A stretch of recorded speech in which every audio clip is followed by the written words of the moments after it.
If you have ADHD, you can love someone with your whole soul and still end up being too much, too distant, or too complicated for them. And the worst part, you often don't even understand what you did wrong. In this video, we're going to talk about the dark side of ADHD and romance, the patterns that quietly destroy relationships even when your intentions are good. Not to shame you, but to give language to what's happening so you can finally stop thinking, maybe I'm just broken. The hyperfocus love story that suddenly dies. Let's start with the one most people with ADHD know too well. At the beginning of a relationship, you might hyperfocus on your partner. Every message is answered immediately. You remember every detail of their life, you plan surprises, late-night talks, deep conversations. It feels like a movie. And then, the intensity drops. Not because you stopped caring, but because your brain physically cannot stay in that hyperfocus mode forever. To your partner, it can look like, you changed. You don't love me as much anymore. You were just love bombing me. Inside, you're confused. Why can't I keep being that person they fell in love with? What helps? Be honest early on. At the start, I get very intense and then I level out. It's not about you, it's how my brain works. Build small, consistent habits of love. A daily message, a check-in time, a weekly date, so affection doesn't depend on hyperfocus only. Emotional roller coasters and rejection sensitivity. ADHD isn't just about attention. It's also about emotion regulation. A tiny comment like, "Did you forget to take out the trash again?" can feel like, "I'm a failure, they're disappointed in me, they'll leave." That intense emotional pain is often called rejection sensitivity. You might explode and start a big fight, or shut down, go silent, withdraw completely. To your partner, it looks like, "Why are you so dramatic? I can't say anything without you taking it personally." Inside your head, it's more like, "I can't stand that I hurt them again." If they're disappointed, they'll eventually abandon me. What helps? Name it. Right now, I'm feeling a huge wave of rejection. I know it's bigger than the situation. Can we pause for a second? Agree on a cool-down rule as a couple, 10 to 20 minutes apart before continuing a hard conversation. Time blindness, forgetfulness, and the "you just don't care" narrative.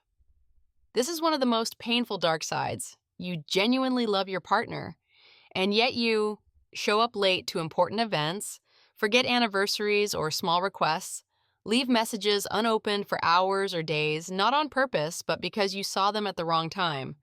For the other person, this often means, "If I mattered, you'd remember.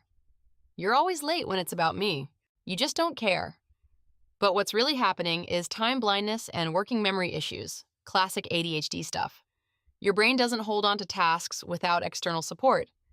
This doesn't excuse the behavior, but it changes the story from "I'm a selfish partner" to "my brain needs more scaffolding to show up the way I want." What helps? Treat emotional tasks like doctor's appointments. Put reminders for birthdays, dates, texts in your phone. Use visual cues.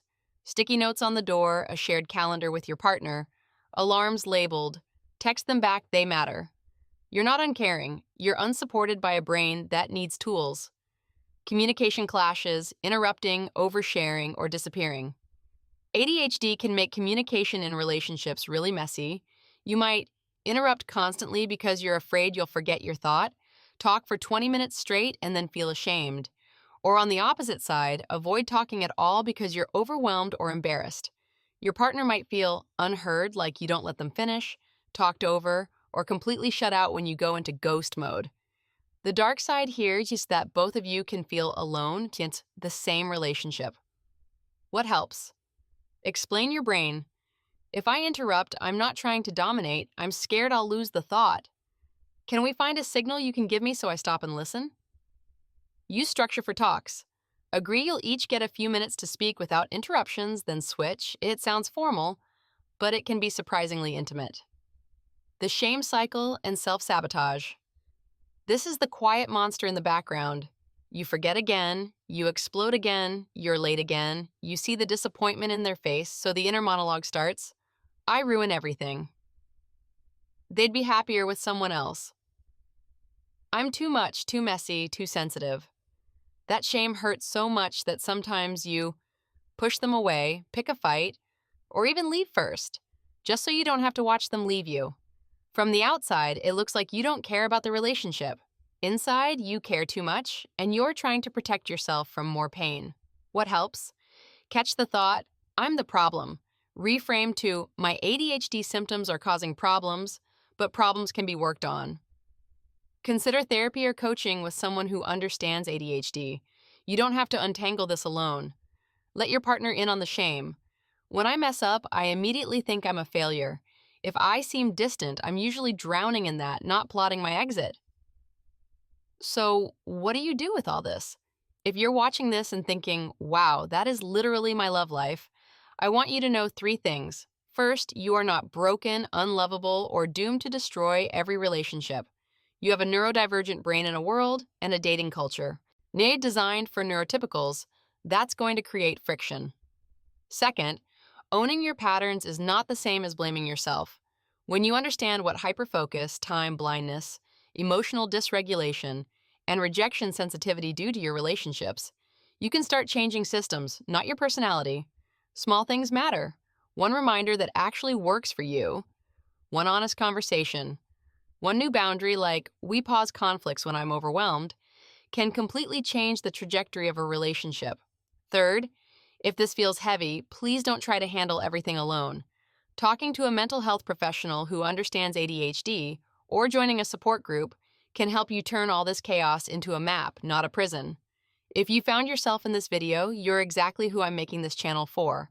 We're going to talk about ADHD, love, friendships, work, the messy reality, not the sugar-coated version, and how to build a life that fits your brain.